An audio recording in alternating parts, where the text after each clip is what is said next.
O jornalista Glenn Greenwald afirmou que o presidente do Brasil, Jair Bolsonaro, tem sido censurado por plataformas de tecnologia. Glenn declarou, abro aspas, ele tem sido repetidamente censurado por grandes plataformas de tecnologia. Quando falou sobre Covid, estava sendo censurado. Ao falar das próximas eleições, estava sendo censurado. Então, basicamente, Facebook e Google estão ditando aos brasileiros o que eles podem ou não podem ouvir, incluindo o que vem do presidente eleito de forma democrática. Não importa o que você pensa de Bolsonaro, deveria achar que isso é um problema sério. Fecho aspas.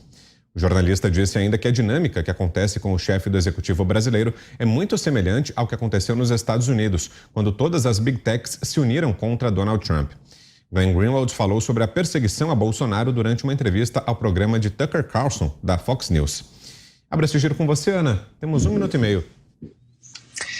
Aí é que está, Vitor. Existe um grande ponto de interrogação nessas declarações do jornalista Glenn Greenwald. E elas são verídicas, né? São verdadeiras. O presidente Bolsonaro tem sido censurado por plataformas, mas o interessante disso tudo é que eu acompanho o jornalista Glenn Greenwald no Brasil e o jornalista Glenn Greenwald nos Estados Unidos. E, sinceramente, Vitor, são duas pessoas completamente diferentes. No Brasil, ele é anti-Bolsonaro, ele é anti-governo. Obviamente que isso deve ter alguma relação com o marido dele, que faz parte aí do cenário político de oposição ao governo. E aqui nos Estados Unidos, o Glenn fala sobre liberdade, ele abandonou há muito tempo os democratas, ele defende liberdades que nós defendemos no Brasil.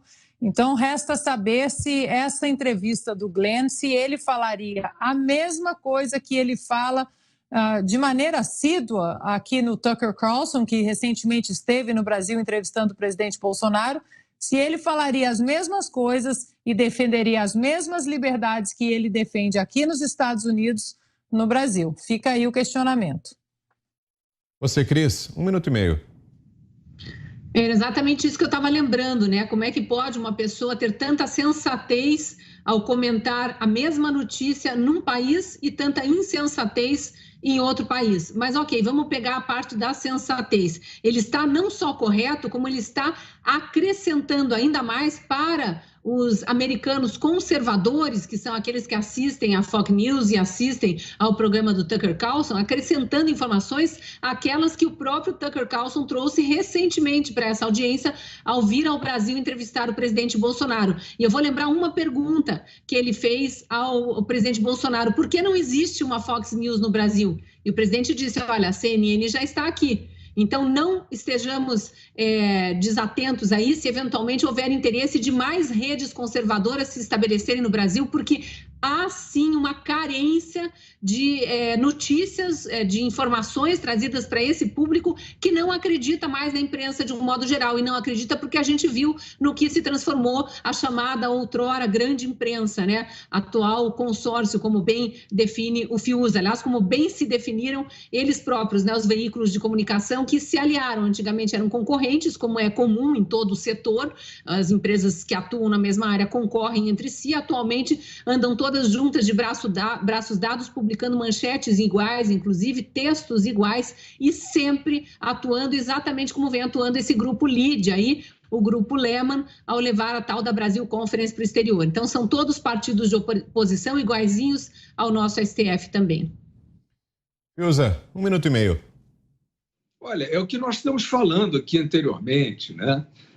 Querem transformar o espaço da opinião pública no setor monopolista. Então, eu estava dizendo, querem transformar a discussão sobre urnas eletrônicas no Brasil em tabu, querem caçar. O Supremo já disse, já cassou o mandato de um deputado com quase 500 mil de votos no Paraná. E esses acordos aí com plataformas, o que é isso? Acordos para quê? Aí eles criam essas figuras mitológicas de fake news, gabinete do ódio, onda disso, atos antidemocráticos, né? Os ministros que são aí os propagadores da democracia, que criticam os atos antidemocráticos, não aceitam convites do Senado para ir lá falar sobre os seus atos. Eles são os democratas, agindo dessa maneira. Então, é claro que isso vai muito além de uma disputa eleitoral.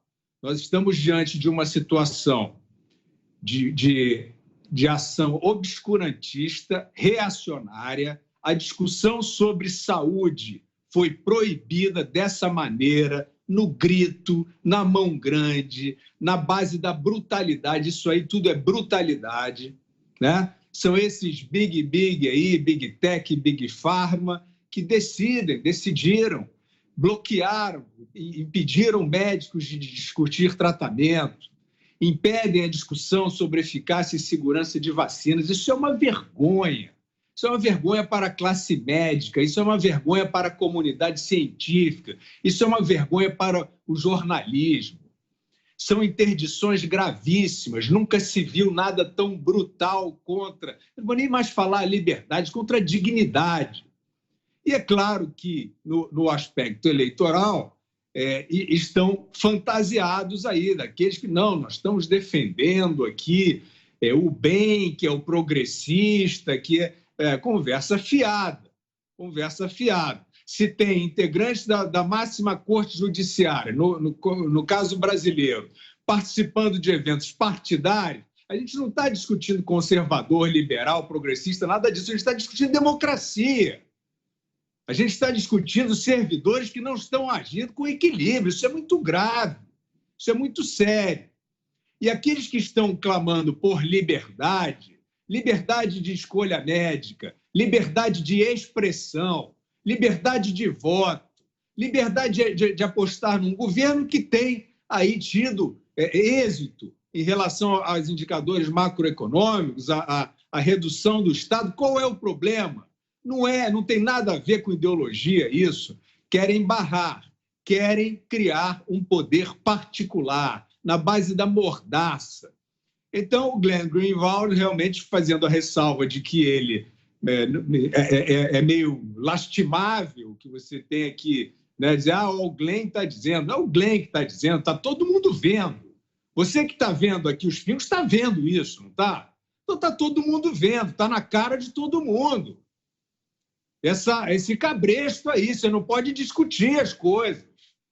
Vem aí um pau-mandado de STF, de sleeping, não sei o que lá, e manda cortar a tua cabeça. É assim ou não é?